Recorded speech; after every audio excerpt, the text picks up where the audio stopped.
Om Swastiastu, Om Awignam Astunam Sidam, semoga pikiran yang baik datang dari segala penjuru. Umat sedharma dan pemirsa Hindu Channel, perkenalkan, saya Brian Pasek Mahararta. Kali ini saya berkesempatan untuk memberikan Dharma Wacana memaknai Hari Raya Galungan.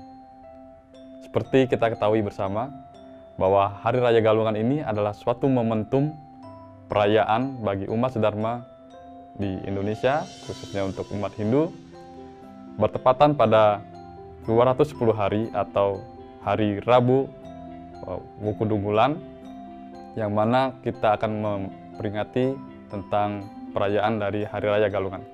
Seperti kita ketahui, persembayangan Galungan adalah manifestasi dari bagaimana kita memenangkan ajaran Dharma melawan Adharma, di mana pengertian dari galung itu sendiri adalah sebuah perjuangan. Nah, di sini saya akan mencoba untuk mengulik apa saja yang telah kita lakukan untuk menjalankan Dharma dalam pengertian di dalam ajaran agama Hindu ini. Tentu umat sedharma dan pemirsa Hindu Channel tahu, Dharma itu adalah yang benar. Jadi seperti apa sih yang akan diperjuangkan dalam Dharma ini? Lalu dalam kehidupan kita, siapa yang disebut musuh?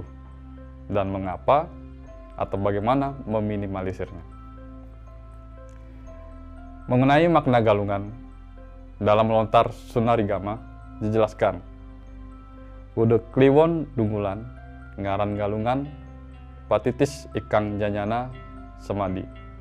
Galang apadang marekana sarwa dia paning idep, yang artinya Rabu Kliwon Dunggulan namanya galungan.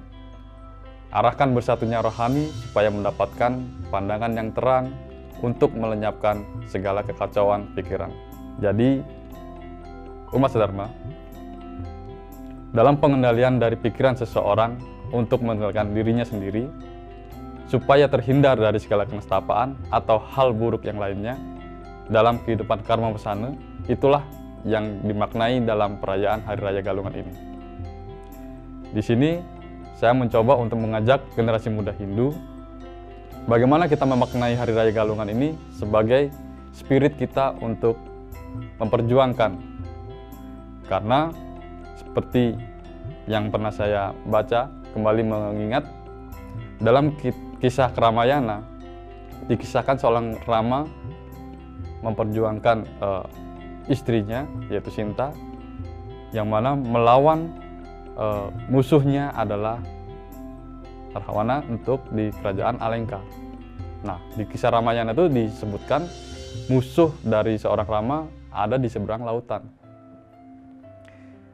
Begitu pula di zaman Dwapara Yoga, kita pernah mendengar kisah Mahabharata, bagaimana Pandawa memerangi saudaranya sendiri untuk menegakkan ajaran-ajaran dharmanya, menegakkan kebenaran.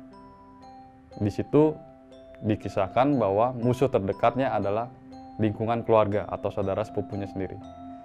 Lantas, seperti apa di zaman Kali Yuga ini? Nah, dalam beberapa referensi disebutkan untuk di zaman Kali Yuga ini memang musuh terdekat kita adalah diri kita sendiri atau hawa nafsu. Ya, umat sedharma dan pemirsa Hindu Channel, tentu dalam mengingatkan tentang ajaran Dharma ini, kita memang tidak mudah. Bagaimana menegakkan dan mengamalkan ajaran-ajaran Dharma ini sebagai kita untuk generasi muda Hindu tentunya sangat rancu juga ketika di era disinformasi ini, seiring berkembangnya teknologi, semakin banyak informasi-informasi yang bisa saja memperburuk atau membuat keadaan di tatanan dunia ini menjadi gaduh. Nah, tapi kalau kita mencoba menarik lagi, bagaimana di zaman ketidakpastian ini kita harus mengendalikan diri kita sendiri untuk kembalinya ke jalan Dharma.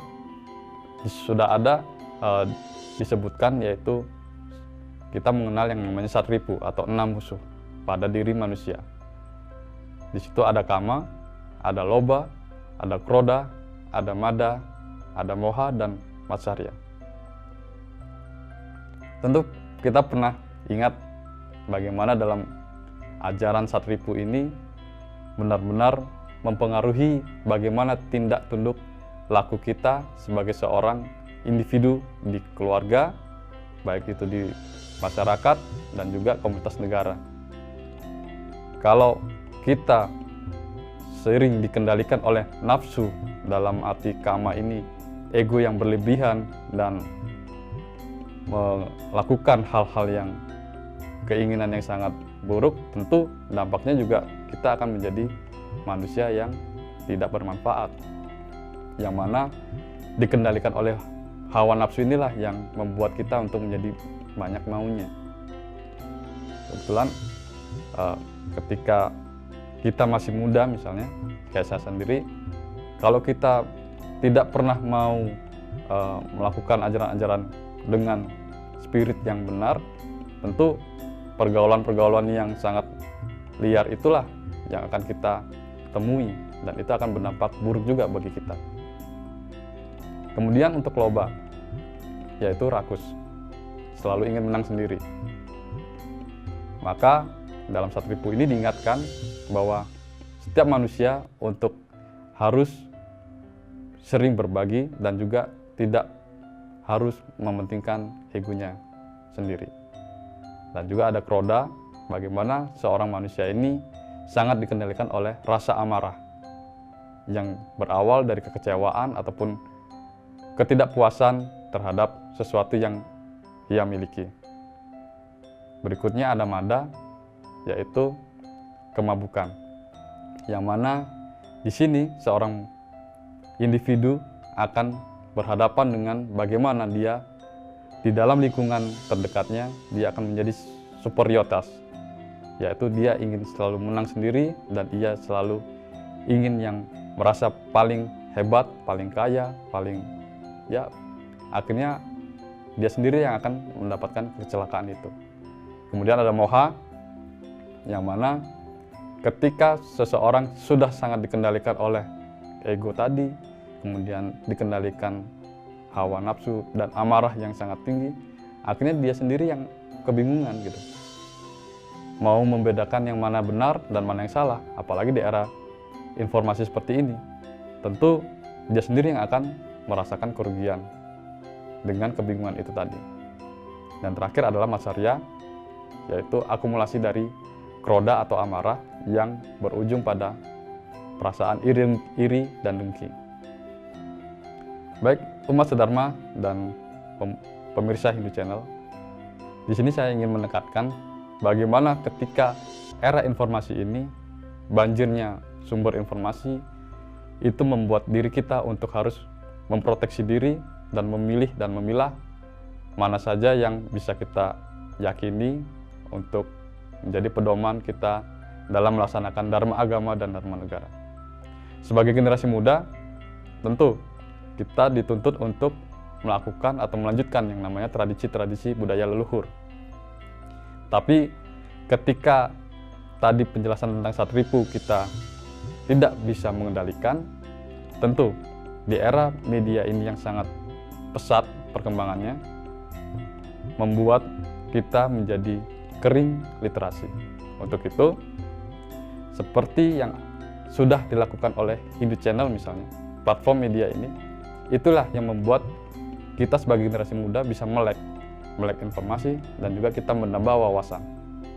Yang mana fungsi dan saran dari peran media ini turut mencerdaskan kehidupan bangsa, membuat diri kita untuk menjadi sumber daya manusia yang berkarakter dan juga berwawasan tentang intelektual kehidupan tentunya.